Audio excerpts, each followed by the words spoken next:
بسم اللہ الرحمن الرحیم۔ دیتے ہیں اجالے میرے سجدوں کی گواہی، میں چھپ کر اندھیروں میں عبادت نہیں کرتا۔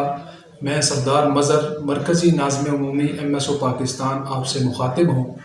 جیسا کہ آپ احباب کو علم ہے کہ پوری دنیا کے اندر اور پاکستان کے اندر کرونا وائرس کی ایک وبا پھیلی ہوئی ہے، جس کے اوپر مرکزی ناظم اعلیٰ برادر رانا ذیشان کے حکم پر شعور و آگاہی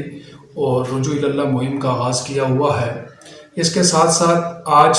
جو ویڈیو بنانے کا مقصد تھا وہ یہ تھا کہ وزیر اعظم صاحب نے ٹائیگر فورس بنانے کا اعلان کیا ہے، تو میں بحیثیت مرکزی ناظم عمومی یہ اعلان کرتا ہوں کہ وزیر اعظم صاحب جو ٹائیگر فورس بنا رہے ہیں، اس پہ ہم رضاکارانہ طور کے اوپر جو ہے نا اپنے کارکنان کو اور ذمہ داران کو پیش کرتے ہیں، اور انشاءاللہ تعالیٰ پورے پاکستان کے اندر جو بھی ریاست ہماری ذمہ داری لگائے گی، انشاءاللہ تعالیٰ MSO پاکستان کا ہر کارکن وہ پورا کرے گا۔ اس کے ساتھ ساتھ میں اپنے کارکنان اور ذمہ داران اور محبان سے یہ گزارش کروں گا کہ وہ لوگ جن کے کاروبار نہیں ہیں، وہ لوگ جو دہاڑی کے مزدور ہیں،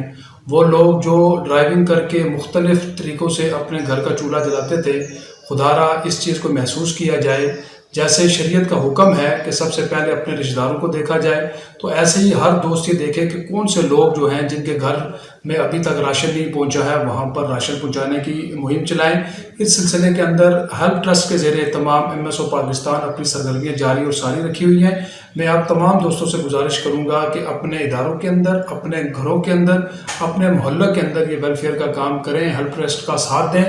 اور پورے پاکستان کے اندر آپ ہر شخص کے جو مشکل پریشانی ہے اس کا ساتھ دیں۔ اللہ رب العزت کا یہ حکم ہے کہ جو میرے کسی بھی بندے کا کام کرتا ہے تو میں اس کے سارے کام اپنے ذمہ لے دیتا ہوں۔ تو انشاءاللہ تعالی ہم نے رجوع اللہ کرنا ہے اور عبادت کر کے اللہ رب العزت کو راضی کرنا ہے۔ نبی پاک صلی اللہ علیہ وسلم، صحابہ و اہل بیت کا جو مشن اور جو کاز تھا، انشاءاللہ تعالی MSO پاکستان اس پر کرے گی، اور ملک پاکستان کے استحکام کے لیے ہر اول دستے کا کردار ادا کرنے کے لیے MSO پاکستان کل بھی تیار تھی، آج بھی تیار ہے، اور انشاءاللہ تعالی جب تک MSO پاکستان کا ایک بھی کارکن زندہ ہے، ملک پاکستان کے استحکام کے لیے اور اسلام کی سربلندی کے لیے ہم کل بھی تیار تھے، آج بھی تیار ہیں۔